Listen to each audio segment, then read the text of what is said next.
প্রিয় ভিউয়ার্স, আবারও চলে আসলাম তোমাদের মাঝে। কেন্দ্রীয় বিদ্যালয়ে 40,000 ক্লার্ক নিয়োগ কবে শুরু হবে আবেদন প্রক্রিয়া, A to Z বিস্তারিত তথ্য কিন্তু আজকের এই ভিডিওর মাধ্যমে আলোচনা করব। তাই ভিডিওটি স্কিপ না করে সম্পূর্ণটি দেখার জন্য অনুরোধ রইল। তার আগে বলবো, যে সকল প্রার্থীরা এখনও পর্যন্ত আমার এই চ্যানেলটি সাবস্ক্রাইব করেনি তাদেরকে বলবো প্লিজ অতি দ্রুত সাবস্ক্রাইব করে দিয়ে আমাদের পাশে থাকুন এবং বন্ধুদের মাঝে শেয়ার করে দিন। চলুন বিস্তারিত তথ্য জেনে নেওয়া যাক। প্রিয় ভিউয়ার্স, এখানে কিন্তু তোমাদেরকে বলা হয়েছে চাকরি প্রার্থীদের জন্য রইল বড় সড়ো সুখবর। শিক্ষক সহ বিভিন্ন নন টিচিং পদে এবার কর্মী নিয়োগ করতে চলছে কেন্দ্রীয় বিদ্যালয়। খুব দ্রুতই সেই বিজ্ঞপ্তি প্রকাশ করা হতে পারে বলে জানান। ইতিমধ্যে কেন্দ্রীয় সরকারের বিভিন্ন দপ্তরে ফাঁকা পড়ে থাকা সহ বিভিন্ন বিষয়ে পর্যালোচনা করে রিপোর্ট দেওয়ার নির্দেশ দেওয়া হয়েছে।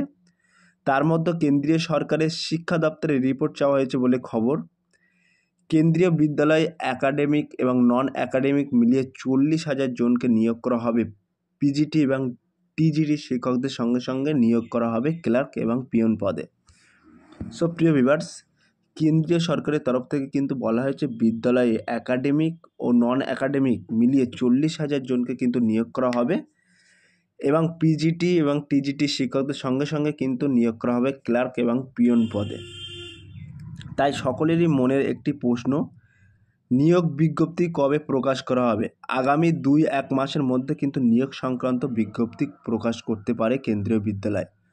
প্রিয় ভিউয়ার্স, 2-1 মাসের মধ্যেই কিন্তু নিয়োগ প্রকাশ করতে পারে, অর্থাৎ বিজ্ঞপ্তি প্রকাশ করতে পারে কেন্দ্রীয় বিদ্যালয়। তবে এখনও পর্যন্ত কোনো অফিসিয়াল বিজ্ঞপ্তি তারিখ অথবা আবেদনের তারিখ সংক্রান্ত কোনো তথ্য জানানো হয়নি। সংস্থার অফিসিয়াল ওয়েবসাইটে নিয়োগের বিজ্ঞপ্তি প্রকাশিত হবে। পিজিটি অর্থাৎ প্রাথমিক শিক্ষক এবং টিজিটি অর্থাৎ প্রশিক্ষিত স্নাতক শিক্ষক, স্নাতকোত্তর শিক্ষক, ক্লার্ক এবং পিয়ন পদগুলিতে নিয়োগ করবে কেন্দ্রীয় বিদ্যালয়। গত বছর 13,000 শূন্যপদ ছিল, এবছর প্রায় 40,000 শূন্যপদ রয়েছে বলে জানানো গিয়েছে। প্রাথমিক শিক্ষকদের পদে আবেদন করতে দ্বাদশ শ্রেণী উত্তীর্ণ হওয়ার পাশাপাশি ডিএলএড ট্রেনিং সার্টিফিকেট কোর্স অনিবার্য। মাধ্যমিক স্তরের শিক্ষক পদে আবেদন করতে গেলে বিশ্ববিদ্যালয় থেকে স্নাতক অথবা স্নাতকোত্তর ডিগ্রি সহ ডিএড অথবা ডিএলএড ট্রেনিং সার্টিফিকেট প্রয়োজন। ক্লার্ক এবং পিয়ন শ্রেণী এই সমস্ত পদের চাকরি করতে গেলে মাধ্যমিক এবং উচ্চ মাধ্যমিক পাস করলেই যথেষ্ট।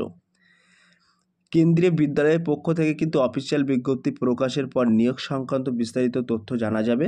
উল্লেখিত পদগুলিতে নিয়োগের জন্য 2 ধাপে পরীক্ষা নেওয়া হয়। একটি কিন্তু লিখিত পরীক্ষা, অন্যটি হলো ইন্টারভিউ। লিখিত পরীক্ষায় উত্তীর্ণ হতে পারলে ইন্টারভিউ নেওয়া হবে, এরপর তার ডকুমেন্টস ভেরিফিকেশনের মাধ্যমে সংশ্লিষ্ট পদে কিন্তু নিয়োগ করা হবে প্রার্থীদের। আবেদন করার জন্য কিন্তু জেনারেল ওবিসি বিভাগের প্রার্থীরা জন্য আবেদন মূল্য হবে তপশিলি জাতি এবং উপজাতিভুক্ত আবেদনকারী সহ অন্যান্য অনগ্রসর শ্রেণী আবেদনকারীদের ক্ষেত্রে কিন্তু কোনো মূল্য লাগবে না, আবেদন মূল্য লাগবে না। বহু চাকরি প্রার্থীরা ইতিমধ্যে কেন্দ্রীয় বিদ্যালয় নিয়োগের অফিসিয়াল বিজ্ঞপ্তি কবে প্রকাশিত হবে সেই আশায় বসে রয়েছেন। আর যত দ্রুত সম্ভব কিন্তু বিজ্ঞপ্তি প্রকাশ করার নিয়োগ প্রক্রিয়া শুরু করার দাবি করছেন বেকার চাকরি প্রার্থীরা। প্রিয় ভিউয়ার্স, নেক্সট আপডেট পেলে আমরা কিন্তু আমাদের ভিডিওর মাধ্যমে আমরা আলোচনা করে দেব। তবে 2-1 মাসের মধ্যে কিন্তু বিজ্ঞপ্তি জারি হবে কেন্দ্রীয় সরকারের তরফ থেকে। A to Z বিস্তারিত তথ্য কিন্তু তোমাদের মাঝে তুলে ধরলাম। যদি ভিডিওটি ভালো লেগে থাকে প্লিজ লাইক, কমেন্ট এবং শেয়ার করে দিন বন্ধুদের মাঝে। ফিরে আসছি আগামী দিনে তোমাদের জন্য নতুন একটি টপিক ভিডিও নিয়ে।